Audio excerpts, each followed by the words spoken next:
नमस्कार मित्रों, आज हम गिर सोमनाथ के गिर गढ़ड़ा तालुका में आए हैं। यहाँ पर हनुमान जी का सुंदर मंदिर स्थित है।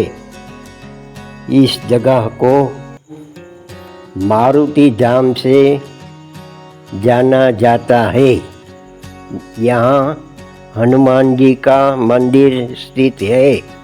मारुति धाम ऊना से 20 किलोमीटर की दूरी पर, जबकि गिर गढ़ड़ा से करीब 6 किलोमीटर की दूरी पर है। मारुति धाम मच्छुंदरी डैम के पास आया हुआ है।